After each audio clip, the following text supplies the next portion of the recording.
what's up guys? How's it going? I am so pumped that you are here today, and I'm joined by Nichole Sylvester.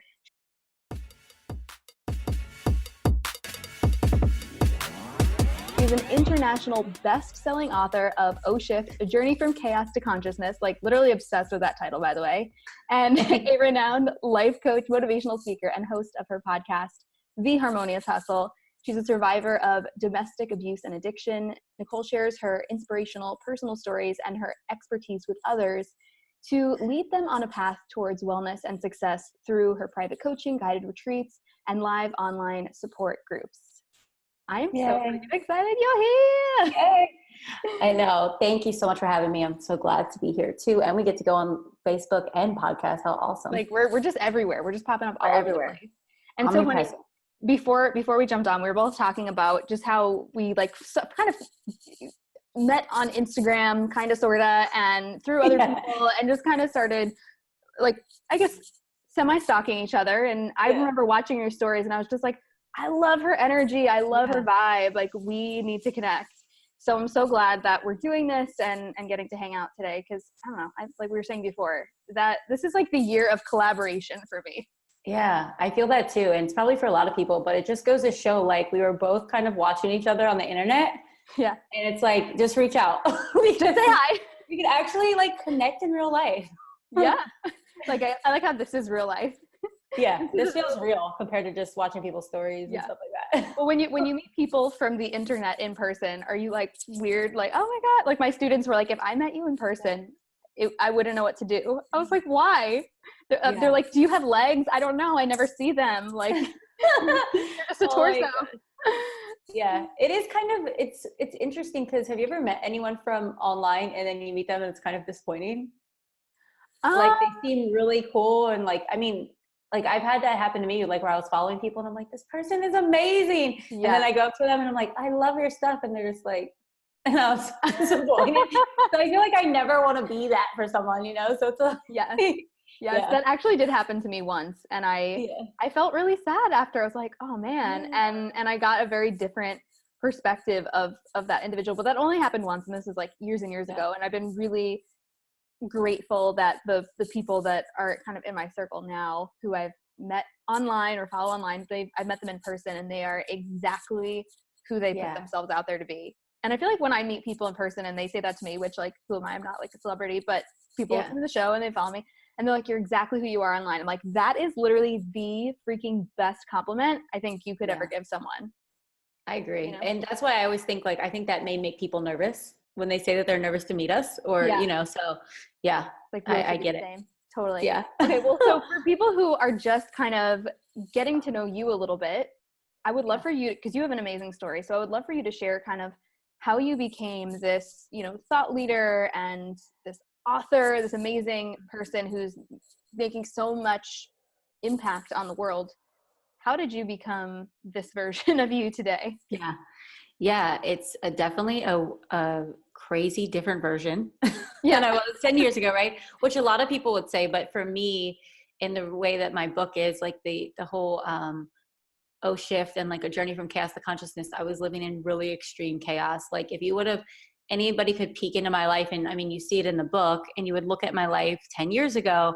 I mean, I was just clearing up my home in Las Vegas that, like, we bought with drug money. I mean, I was like living this life, and there was a murder in my home, and I was an abused woman who just like was in abusive relationship after abusive relationship. I was neglected as a child, and I just never saw my worth. Like, I didn't understand like what it was to live a life and say, like, I'm a valuable person. I'm lovable. I deserve to have all the good things in life. I was just trying to like survive from when I was a child.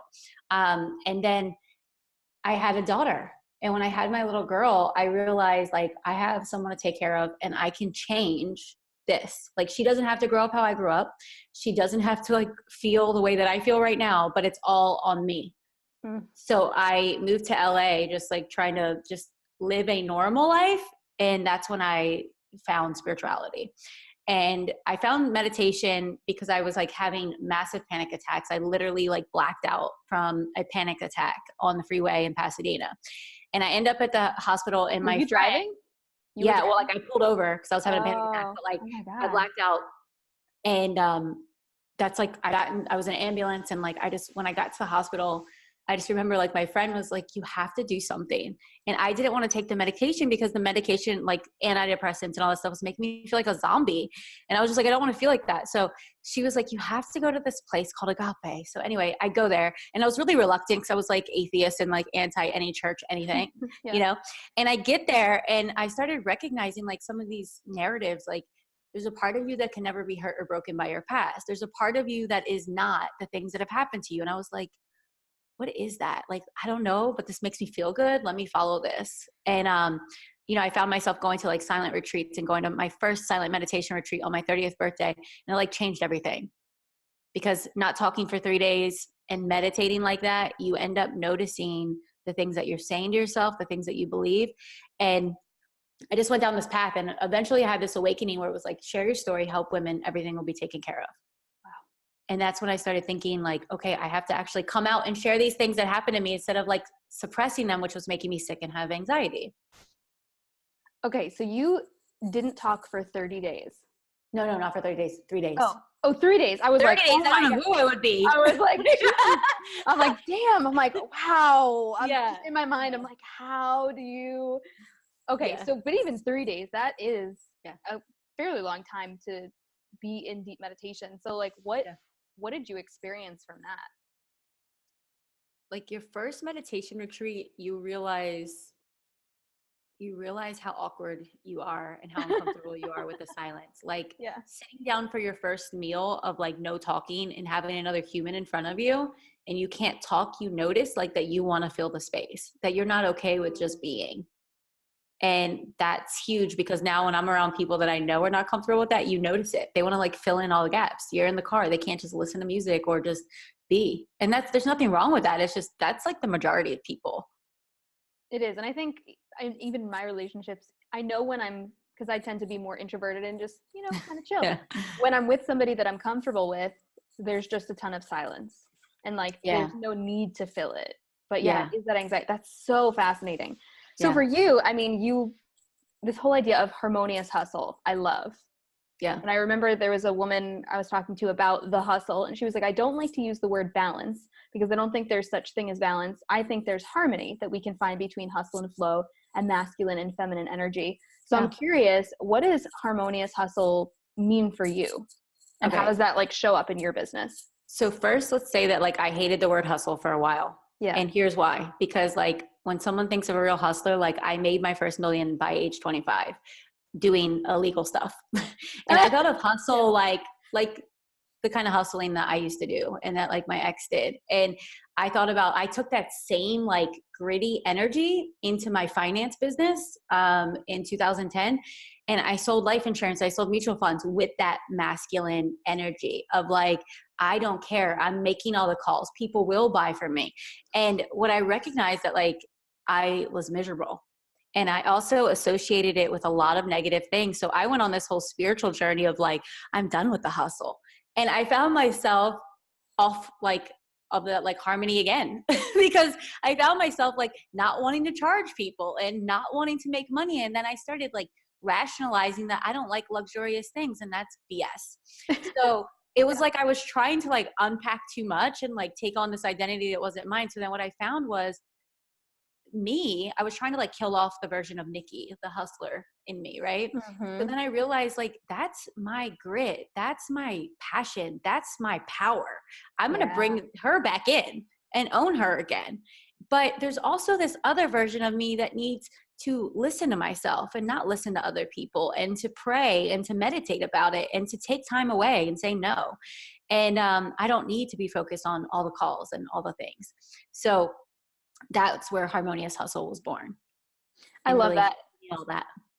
And I appreciate that, because I think, you know, even we were talking before this, that there's such conversation right now in like the coaching world about having hustle or having flow. And I get it. People are picking their side of the fence. They're having polarity. They're like, no hustle. Hustle's a bad word.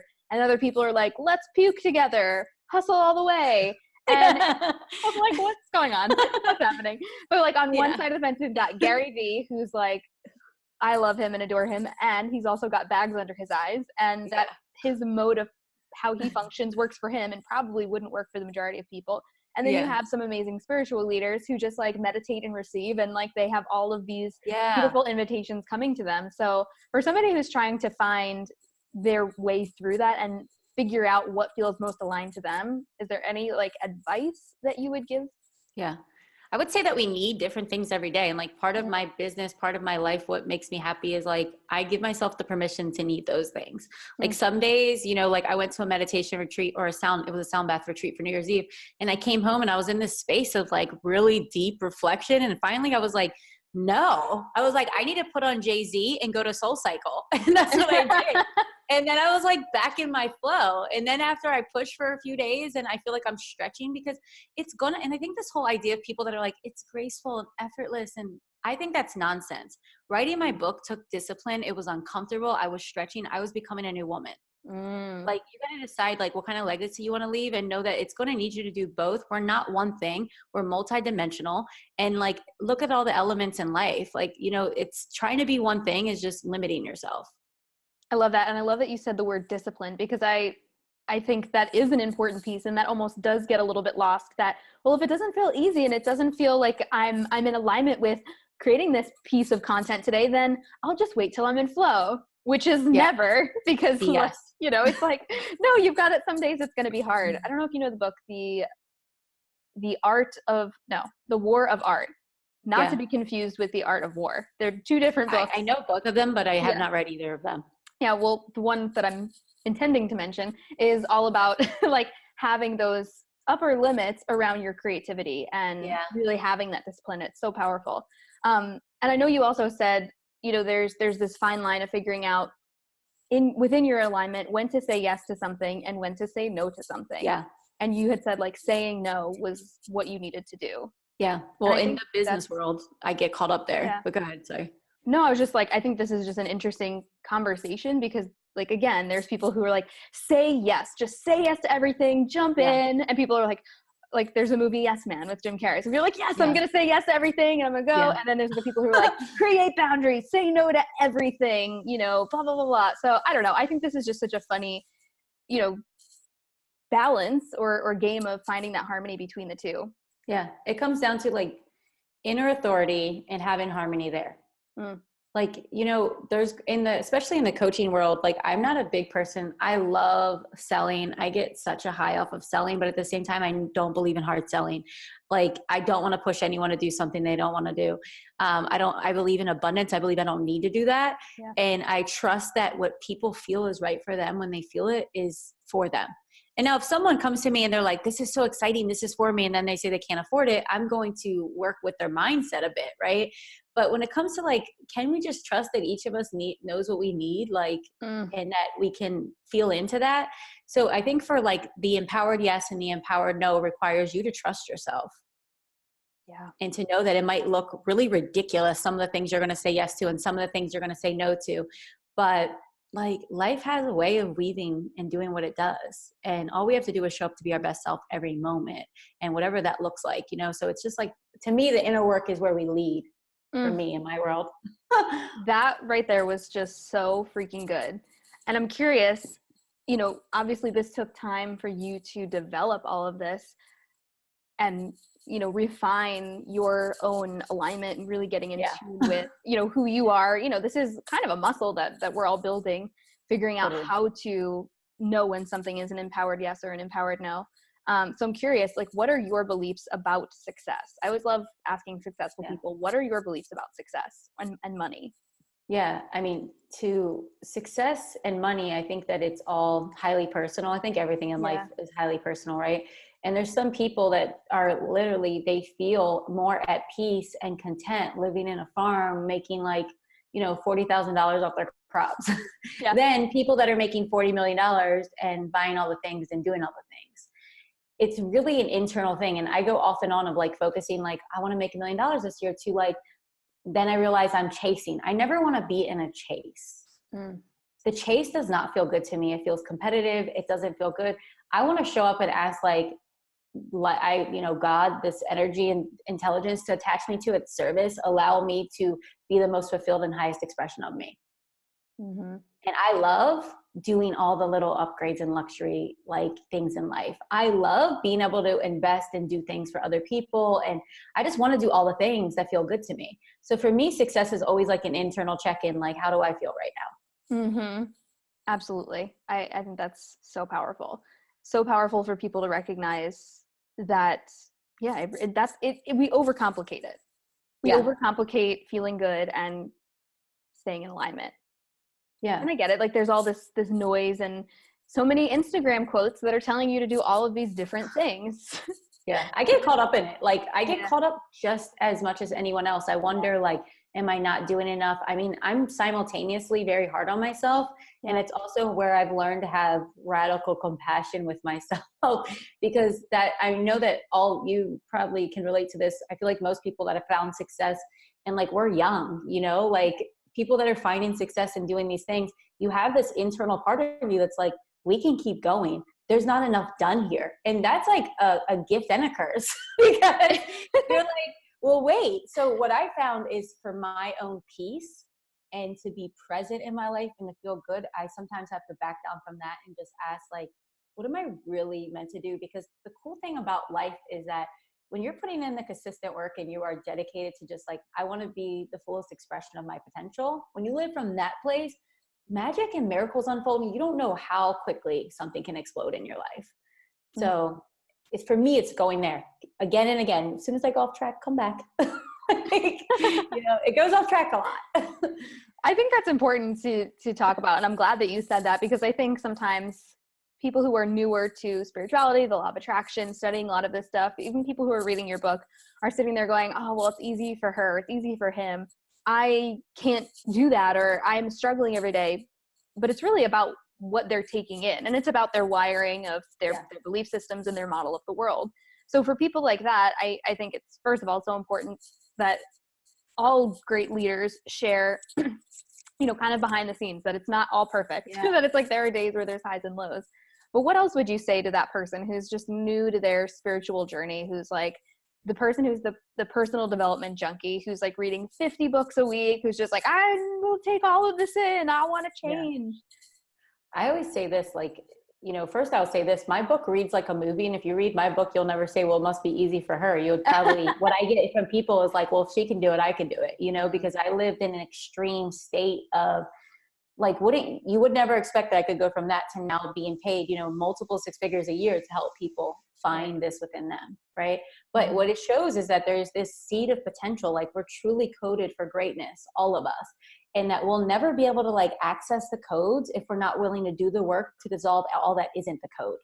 And that takes this diligence, and I call it spiritual stamina, and it is something we build, right? Yep. So for anyone new on the journey, I would say, begin to look at yourself as just as special as anyone else that you're looking up to.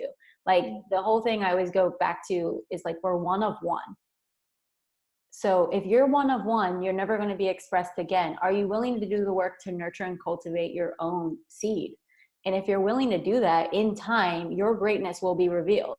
But like, it's not, sometimes we put all of our energy into this person has the answer. This book is going to give me the thing. What if you just take time, please, and just listen to yourself for 10 minutes a day and be with yourself? You'll find out a lot about like what you're here to do and what you're capable of. Yeah. We're so often fixated on an external answer. What you're really saying is that it's going to come if you listen. Yeah. Externals guides, like I'm a guide, you're a guide.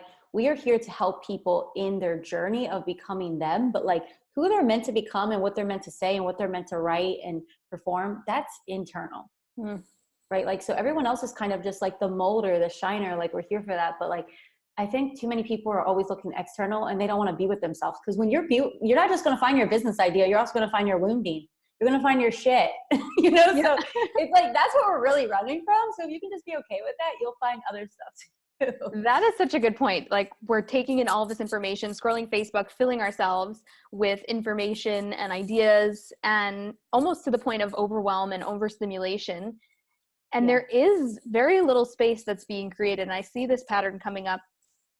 it had been coming up a lot, not just for myself, but also obviously within my clients, probably not a coincidence, but it's this whole idea of, you know, really creating that space so that you can really figure out what is it that I do want, instead of looking at what everyone else has already written about, going, oh, well, that's already been done. Or, well, there's already so many group coaching programs, so who am I to create one? No one needs what I've got. Like, there's so many inner battles during the journey of entrepreneurship that I think newer entrepreneurs and newer coaches think that they're the first and only person ever to experience them, and they feel like they're going it alone. Do you find that too? I find that, and I find that because of that, there's too many new entrepreneurs and coaches that try to like quit their jobs and go into this, and then they find themselves in more chaos and struggle because they're chasing the easy, graceful, like in year one, you don't go to Bali and take off work for 2 weeks. That's not what you do. Like in year one, you are like showing up for your dream every day, like, you know, and I think that because we're promoting these things, because when I say we, I'm just saying collectively what I see. Is like we're promoting all these things like make this money, do this thing, and that people are like looking at that and they don't get to see the other side. And that's why I'm one of my big things, and that's why I like Lauren, who I connected with you from, is because she also shares like the crap. Like it's hard some days. Like yesterday I posted about that. Like I just like, I don't like living in the winter. And I don't feel like I look in this photo. It is challenging, but like life is multidimensional. So when we stop trying to think that we're supposed to be high all the time. And I made a video in a Tony Robbins group, like after UPW a couple years ago. And it got me so many clients because I made a video and I was like kind of nervous making it. Cause it was like, if you're a woman who follows Tony Robbins or Gary Vee, you have to watch this. And I made the video and it was just like, we bleed, like we have kids, we have different biology. We cannot wake up at 5 a.m. and live on this rigid life and expect to be our fullest expression of the women we're meant to be. Yeah. It's just not the way we work. Our brains are wired differently. Our bodies are wired differently. And I think when we start like allowing the downs, allowing all of it, like we tap into like this greater wisdom and power. Totally. And I love that you're also a huge Tony Robbins fan, because I'm all about the Tony life. I love it for like my injection of like get shit done. And you know, he has a lot of great things to say, but one thing that Tony doesn't know is how to live as a woman, how to live as a single mom. So I can't depend on him for that. Yeah. I got to tap into how I feel and what my needs are for that. Amen. And I appreciate that a lot of what he teaches is NLP, because after getting like my Master Prac certification, I went right into a second UPW, and I'm like, oh my God, I'm seeing things totally differently now. This is insane. Like, oh my God, this is like, I know what he's teaching. So it was like really interesting, but I think what you're saying is so true, that he's taking all of that information and filtering it through this like insanely powerful presence that he is. Yeah. And it's through his vessel. It's not necessarily like he's not able to fill in all of the gaps. Right. And so you have to be able to do that for yourself too. It's just like coming back to trust. Like I think that the problem with anyone new on the path of anything is that we take everything super literal, and then we wonder what's wrong with us because we can't do this. Like, so why I put that video in that group was because there were women coming on there saying that they're trying to do whatever Tony said to do, like when you leave here, and they were just feeling like lack, like I can't keep up with this, and this doesn't feel right for me. And I'm like, you're going through a breakup. You're doing this. Like, allow yourself the grace. We're women. We process things differently. And everyone's like, it makes so much sense. But I mean, that's coming back down to like the harmonious hustle is like, we can hustle and show up in our fullest, like, and like just show up. But then know that there's going to be times of the month where you need to have that grace. You need to have that downtime. And that's really our power there as women. Do you I know there's a lot of women in more of like the spiritual realm who do take very specific time during the month to plan certain meditations or have certain activities, or they eat different foods and they're very, very in tune with the feminine flow. That's not necessarily something that I am super familiar with, but I'm just curious, do you have like certain things for yourself? Yeah, I tend to cancel things. So like this week I had Soul Cycle plan, and I just canceled my bikes because I was like, I'm not going to push my body during this time. And what I did is really create this time of just being inward and allowing it. My friend does womb work and womb wisdom and epigenetics, like the gene keys. So she has brought me into this like deeper space of listening to my body, listening to my needs. And it has changed a lot for me because I would feel things like not feeling my highest energy. I mean, like, how do you feel when you're bleeding? Like, how do you feel when your period comes? And it's like, do you not slow down at all? Do you just keep going? Like, do you have the energy for it? Because I don't. I do really try to, well, I don't really have a choice sometimes, because it is like, that is I know there's a lot of ladies who I've coached in the health world who specialize in hormone health. And they're like, you are not supposed to have cramps. You are not supposed to have all of these things. There is, pieces of honoring the time of the month and like eating more grounding foods during like root vegetables during this time to ground yourself. And I'm just like, that is all so cool. And I really wish that I was someone who was like more into that, because I'm always very intrigued. It's literally, I have no choice to slow down during those times and just kind of honor whatever's happening to my body. Yeah. I think, and that's the most important, is like knowing everyone has different things. I have like health things that show up for me. And it's just like, I know not to push myself, because if I push myself, I'm going to create a whole other level of like chaos in my life. So, but for me, I kind of cheat in the sense that like when I had a job, I had no choice. You take Advil, you drink the espresso, you go to work, you push. And that was my original idea when I had my business. But now I'm like, how can I just cancel everything? My clients, of course, but I meditate a lot on my things, but I feel like we're our most intuitive then. So it's actually a powerful time too. But I don't know. It's interesting. I just think women need to like just honor whatever they need when they need it, and know that there is a time where we can stretch and push. It's probably not when you're bleeding though. Like, it's probably a different time of your cycle. That's time to rest. Yeah. And time to recharge. Oh my God. I love it. This is so good.